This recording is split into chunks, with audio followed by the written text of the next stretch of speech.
शकुंतला क्या नहीं जानती? कौन? शकुंतला कुछ भी नहीं जानती। क्यों साहब, क्या नहीं जानती? ऐसा क्या काम है जो वह नहीं कर सकती? वह उस गूंगे को नहीं बुला सकती। अच्छा, बुला दिया तो बुला दिया। बालिका ने एक बार कहने वाली की ओर द्वेष से देखा और चिल्ला उठी, दूं दे। गूंगे ने नहीं सुना। तमाम स्त्रियां खिलखिलाकर हंस पड़ी। बालिका ने मुंह छिपा लिया। जन्म से वज्र बहरा होने के कारण वह गूंगा है। उसने अपने कानों पर हाथ रखकर इशारा किया। सब लोगों को उसमें दिलचस्पी पैदा हो गई। जैसे तोते को राम राम कहते सुनकर उसके प्रति हृदय में एक आनंद मिश्रित कुतूहल उत्पन्न हो जाता है। चमेली ने अंगुलियों से इंगित किया, फिर मुंह के आगे इशारा करके गूंगे ने बताया, भाग गई। कौन? फिर समझ में आया। जब छोटा ही था तब माँ, जो घूंघट करती थी, छोड़ गई। क्योंकि बाप, अर्थात बड़ी बड़ी मूंछें, मर गया था। और फिर उसे पाला है किसने? यह तो समझ में नहीं आया, पर वे लोग मारते बहुत हैं। करुणा ने सबको घेर लिया। वह बोलने की कितनी जबरदस्त कोशिश करता है, लेकिन नतीजा कुछ नहीं। वह केवल कर्कश काय काय का ढेर, स्फुट ध्वनियों का वमन, जैसे आदिम मानव अभिभाषा बनाने में जी जान से लड़ रहा हो। चमेली ने पहली बार अनुभव किया कि यदि गले में काकल तनिक ठीक नहीं हो तो मनुष्य क्या से क्या हो जाता है। कैसी यातना है कि वह अपने हृदय को उगल देना चाहता है किंतु उगल नहीं पाता। सुशीला ने आगे बढ़कर इशारा किया, मुंह खोल। और गूंगे ने मुंह खोल दिया, लेकिन उसमें कुछ दिखाई नहीं दिया। पूछा, गले में कौवा है? गूंगा समझ गया। इशारे से ही बता दिया, किसी ने बचपन में गला साफ करने की कोशिश में काट दिया। और वह ऐसे बोलता है जैसे घायल पशु कराह उठता है, शिकायत करता है, जैसे कुत्ता चिल्ला रहा हो, और कभी कभी उसके स्वर में ज्वालामुखी के विस्फोट की सी भयानकता थपेड़े मार उठती है। वह जानता है कि वह सुन नहीं सकता, और बताकर मुस्कराता है। वह जानता है कि उसकी बोली को कोई नहीं समझता, फिर भी बोलता है। सुशीला ने कहा, इशारे गजब के करता है, अक्ल बहुत तेज है। पूछा, खाता क्या है, कहाँ से मिलता है? वह कहानी ऐसी है जिसे सुनकर सब स्तब्ध बैठे हैं। हलवाई के यहाँ रात भर लड्डू बनाए हैं, कड़ाही मांजी है, नौकरी की है, कपड़े धोए हैं, सबके इशारे हैं, लेकिन गूंगे का स्वर चीत्कार में परिणत हो गया है। सीने पर हाथ मारकर इशारा किया, हाथ फैलाकर कभी नहीं मांगा, भीख नहीं लेता। भुजाओं पर हाथ रखकर इशारा किया, मेहनत का खाता हूँ, और पेट बजाकर दिखाया, इसके लिए, इसके लिए। अनाथाश्रम के बच्चों को देखकर चमेली रोती थी। आज भी उसकी आंखों में पानी आ गया। वह सदा से ही कोमल है। सुशीला से बोली, इसे नौकर भी तो नहीं रखा जा सकता। पर गूंगा उस समय समझ रहा था। वह दूध ले आता है। कच्चा मंगाना हो, थन काढ़ने का इशारा कीजिए। औटा हुआ मंगाना हो, हलवाई जैसे एक बर्तन से दूध दूसरे बर्तन में उठाकर डालता है, वैसी बात कहिए। साग मंगाना हो, गोल गोल कीजिए या लंबी उंगली दिखाकर समझाए। और भी, और भी। और चमेली ने इशारा किया, हमारे यहाँ रहेगा। गूंगे ने स्वीकार तो किया, किंतु हाथ से इशारा किया, क्या देगी? खाना। हाँ, चमेली ने सिर हिलाया। कुछ पैसे। 4 उंगलियां दिखा दी। गूंगे ने सीने पर हाथ मारकर जैसे कहा, तैयार हैं। 4 रुपए। सुशीला ने कहा, पछताओगी। भला यह क्या काम करेगा? मुझे तो दया आती है बेचारे पर। चमेली ने उत्तर दिया, न हो बच्चों की तबीयत बहलेगी। घर पर बुआ मारती थी, फूफा मारता था, क्योंकि उन्होंने उसे पाला था। वे चाहते थे कि बाजार में पल्लेदारी करे, 12-14 आने कमा कर लाए और उन्हें दे दे, बदले में वे उसके सामने बाजरे और चने की रोटियां डाल दें। अब गूंगा घर भी नहीं जाता, यही काम करता है। बच्चे चिढ़ाते हैं, कभी नाराज नहीं होता। चमेली के पति सीधे सादे आदमी हैं। पल जाएगा बेचारा, किंतु वे जानते हैं कि मनुष्य की करुणा की भावना उसके भीतर गूंगेपन की प्रतिच्छाया है, जब वह बहुत कुछ करना चाहता है, किंतु कर नहीं पाता। इसी तरह दिन बीत रहे हैं। चमेली ने पुकारा, गूंगे, किंतु कोई उत्तर नहीं आया। उठकर ढूंढा, कुछ पता नहीं लगा। बसंता ने कहा, मुझे तो कुछ नहीं मालूम। भाग गया होगा। पति को उदासीन स्वर सुनाई दिया। सचमुच वह भाग गया था। कुछ भी समझ में नहीं आया। चुपचाप जाकर खाना पकाने लगी। क्यों भाग गया? नाली का कीड़ा। वह छत उठाकर सिर पर रख दी, फिर भी मन नहीं भरा। दुनिया हंसती है, हमारे घर को अब अजायब घर का नाम मिल गया है। किस लिए? जब बच्चे और वह भी खाकर उठ गए तो चमेली बची रोटियां कटोरदान में रखकर उठने लगी। एकाएक द्वार पर कोई छाया हिल उठी। वह गूंगा था। हाथ से इशारा किया, भूखा हूँ। काम तो करता नहीं, भिखारी। फेंक दी उसकी ओर रोटियां। रोष से पीठ मोड़कर खड़ी हो गई, किंतु गूंगा खड़ा रहा। रोटियां छुई तक नहीं। देर तक दोनों चुप रहे। फिर न जाने क्यों गूंगे ने रोटियां उठा ली और खाने लगा। चमेली ने गिलासों में दूध भर दिया। देखा, गूंगा खा चुका है। उठी और हाथ में चिमटा लेकर उसके पास खड़ी हो गई। कहाँ गया था? चमेली ने कठोर स्वर से पूछा। कोई उत्तर नहीं मिला। अपराधी की भांति सिर झुक गया। सर से एक चिमटा उसकी पीठ पर जड़ दिया, किंतु गूंगा रोया नहीं। वह अपने अपराध को जानता था। चमेली की आंखों में से 2 बूंदें जमीन पर टपक गईं। तब गूंगा भी रो दिया।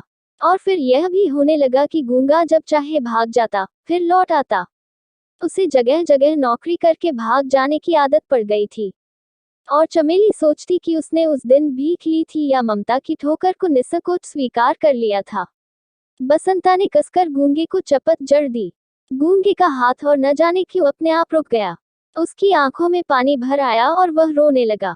उसका रुदन इतना कर्कश था कि चमेली को चूल्हा छोड़कर उठाना पड़ा। गूंगा उसे देखकर इशारों से कुछ समझाने लगा। देर तक चमेली उससे पूछती रही। उसकी समझ में इतना ही आया कि खेलते खेलते बसंता ने उसे मार दिया था। बसंता ने कहा, अम्मा, यह मुझे मारना चाहता था। क्यों रे? चमेली ने गूंगे की ओर देखकर कहा। वह इस समय भी नहीं भूली कि गूंगा कुछ सुन नहीं सकता। लेकिन गूंगा भाव भंगिमा से समझ गया। उसने चमेली का हाथ पकड़ लिया। एक क्षण को चमेली को लगा जैसे उसी के पुत्र ने आज उसका हाथ पकड़ लिया था। एकाएक घृणा से उसने हाथ छुड़ा लिया।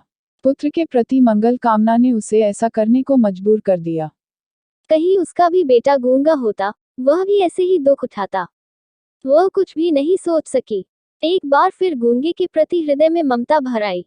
वह लौटकर चूल्हे पर जा बैठी, जिसमें अंदर आग थी, लेकिन उसी आग से वह सब पक रहा था जिससे सबसे भयानक आग बुझती है, पेट की आग, जिसके कारण आदमी गुलाम हो जाता है। उसे अनुभव हुआ कि गूंगे में बसंता से कहीं अधिक शारीरिक बल था। कभी भी गूंगे की भांति शक्ति से बसंता ने उसका हाथ नहीं पकड़ा था। लेकिन फिर भी गूंगे ने अपना उठा हाथ बसंता पर नहीं चलाया। रोटी जल रही थी, झट से पलट दी। वह पक रही थी, इसी से बसंता बसंता है, गूंगा गूंगा है। चमेली को विस्मय हुआ। गूंगा शायद यह समझता है कि बसंता मालिक का बेटा है, उस पर हाथ नहीं चला सकता। मन ही मन थोड़ा विक्षोभ भी हुआ, किंतु पुत्र की ममता ने इस विषय पर चादर डाल दी। और फिर याद आया, उसने उसका हाथ पकड़ा था, शायद इसीलिए कि उसे बसंता को दंड देना ही चाहिए, यह उसको अधिकार है। किंतु वह तब समझ नहीं सकी, और उसने सुना गूंगा कभी कभी कराह उठता था। चमेली उठकर बाहर गई, कुछ सोचकर रसोई में लौट आए और रात की बासी रोटी लेकर निकली। गूंगे, उसने पुकारा। कान के न जाने किस पर्दे में कोई चेतना है कि गूंगा उसकी आवाज को कभी अनसुना नहीं कर सकता। वह आया। उसकी आंखों में पानी भरा था, जैसे उनमें एक शिकायत थी, पक्षपात के प्रति तिरस्कार था। चमेली को लगा कि लड़का बहुत तेज है। बरबस ही उसके होठों पर मुस्कान छा गई। कहा, लेखा ले, और हाथ बढ़ा दिया। गूंगा इस स्वर की, इस सब की उपेक्षा नहीं कर सकता। वह हंस पड़ा। अगर उसका रोना एक अजीब दर्दनाक आवाज थी तो यह हंसना और कुछ नहीं, एक अचानक गुर्राहट सी चमेली के कानों में बज उठी। उस अमानवीय स्वर को सुनकर वह भीतर ही भीतर कांप उठी। यह उसने क्या किया था? उसने एक पशु पाला था, जिसके हृदय में मनुष्यों की सी वेदना थी। घृणा से विक्षुब्ध होकर चमेली ने कहा, क्यों रे, तूने चोरी की है? गूंगा चुप हो गया। उसने अपना सिर झुका लिया। चमेली एक बार क्रोध से कांप उठी, देर तक उसकी ओर घूरती रही। सोचा, मारने से यह ठीक नहीं हो सकता। अपराध को स्वीकार करा के दंड दे देना ही शायद कुछ असर करे। और फिर कौन मेरा अपना है? रहना हो तो ठीक से रहे, नहीं तो फिर जाकर सड़क पर कुत्तों की तरह जूठन पर जिंदगी बिताए, दर दर अपमानित और लांछित। आगे बढ़कर गूंगे का हाथ पकड़ लिया और द्वार की ओर इशारा करके दिखाया, निकल जा। गूंगा जैसे समझा नहीं, बड़ी बड़ी आंखों को फाड़े देखता रहा। कुछ कहने को शायद एक बार होठ भी खुले, किंतु कोई स्वर नहीं निकला। चमेली वैसे ही कठोर रही।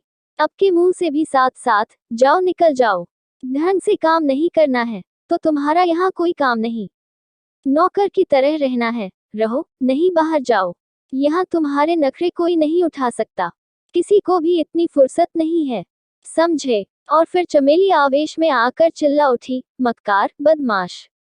पहले कहता था भीख नहीं मांगता और सबसे भीख मांगता है, रोज रोज भाग जाता है, पत्ते चाटने की आदत पड़ गई है। कुत्ते की दुम क्या कभी सीधी होगी? नहीं, नहीं रखना है हमें, जा तू इसी वक्त निकल जा। किंतु वह क्षोभ, वह क्रोध, सब उसके सामने निष्फल हो गए। जैसे मंदिर की मूर्ति कोई उत्तर नहीं देती, वैसे ही उसने भी कुछ नहीं कहा। केवल इतना समझ सका कि मालकिन नाराज है और निकल जाने को कह रही है। इसी पर उसे अचरज और अविश्वास हो रहा है। चमेली अपने आप लज्जित हो गई। कैसी मूर्खा है वह, बहरे से जाने क्या क्या कह रही थी। वह क्या कुछ सुनता है। हाथ पकड़कर जोर से एक झटका दिया और उसे दरवाजे के बाहर धकेल कर निकाल दिया। गूंगा धीरे धीरे चला गया। चमेली देखती रही। करीब घंटे भर बाद शकुंतला और बसंता दोनों चिल्ला उठे, अम्मा, अम्मा, क्या है? चमेली ने ऊपर ही से पूछा। गूंगा, बसंता ने कहा, किंतु कहने के पहले ही नीचे उतरकर देखा, गूंगा खून से भीग रहा था। उसका सिर फट गया था। वह सड़क के लड़कों से पिटकर आया था, क्योंकि गूंगा होने के नाते वह उनसे दबना नहीं चाहता था। दरवाजे की दहलीज पर सिर रखकर वह कुत्ते की तरह चिल्ला रहा था।